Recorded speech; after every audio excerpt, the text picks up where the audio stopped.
August 3rd, 2022, Daily Bread. Passage Numbers chapter 32, verse 1 through verse 42. Key verse 15. Title: If you turn away from following him.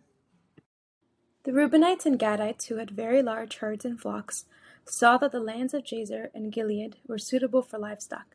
So they came to Moses and Eleazar the priest and to the leaders of the community and said, Ataroth, Dibon, Jazer, Nimrah, Heshbon, Elealeh, Zebam, Nebo, and Beon, the land of the Lord subdued before the people of Israel, are suitable for livestock, and your servants have livestock. If we have found favor in your eyes, they said, let this land be given to your servants as our possession. Do not make us cross the Jordan. Moses said to the Gadites and Reubenites, should your fellow Israelites go to war while you sit here? Why do you discourage the Israelites from crossing over into the land the Lord has given them? This is what your fathers did when I sent them from Kadesh Barnea to look over the land. After they went up to the valley of Eshcol and viewed the land, they discouraged the Israelites from entering the land the Lord had given them. The Lord's anger was aroused that day, and he swore this oath. Because they have not followed me wholeheartedly, not one of those who were 20 years old or more when they came up out of Egypt will see the land I promised on oath to Abraham, Isaac, and Jacob. Not one, except Caleb son of Jephunneh the Kenizzite, and Joshua son of Nun, for they followed the Lord wholeheartedly.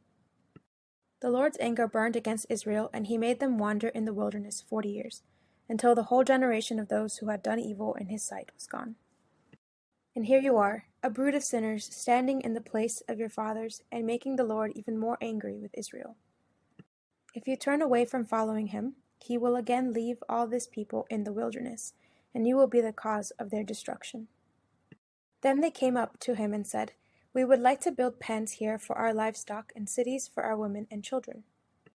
But we will arm ourselves for battle and go ahead of the Israelites until we have brought them to their place. Meanwhile, our women and children will live in fortified cities for protection from the inhabitants of the land. We will not return to our homes until each of the Israelites has received their inheritance. We will not receive any inheritance with them on the other side of the Jordan, because our inheritance has come to us on the east side of the Jordan. Then Moses said to them, if you will do this, if you will arm yourselves before the Lord for battle, and if all of you who are armed cross over the Jordan before the Lord until he has driven his enemies out before him, then when the land is subdued before the Lord, you may return and be free from your obligation to the Lord and to Israel, and this land will be your possession before the Lord.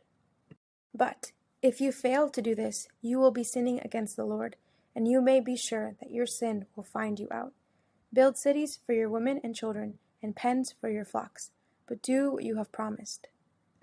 The Gadites and Reubenites said to Moses, we, your servants, will do as our Lord commands. Our children and wives, our flocks and herds, will remain here in the cities of Gilead. But your servants, every man who is armed for battle, will cross over to fight before the Lord, just as our Lord says. Then Moses gave orders about them to Eleazar the priest and Joshua son of Nun, and to the family heads of the Israelite tribes. He said to them, if the Gadites and Reubenites, every man armed for battle, cross over the Jordan with you before the Lord, then when the land is subdued before you, you must give them the land of Gilead as their possession. But if they do not cross over with you armed, they must accept their possession with you in Canaan. The Gadites and Reubenites answered, your servants will do what the Lord has said. We will cross over before the Lord in Canaan armed, but the property we inherit will be on this side of the Jordan. Then Moses gave to the Gadites, the Reubenites, and the half-tribe of Manasseh, son of Joseph, the kingdom of Sihon, king of the Amorites, and the kingdom of Og, king of Bashan, the whole land, with its cities and the territory around them. The Gadites built up Dibon, Ataroth, Areor, Atroth-Shophan, Jazer, Jogbeah, Beth Nimrah, and Beth Haran as fortified cities, and built pens for their flocks. And the Reubenites rebuilt Heshbon, Elealeh, and Kiriathaim, as well as Nebo and Baal-meon. These names were changed, and Sibmah.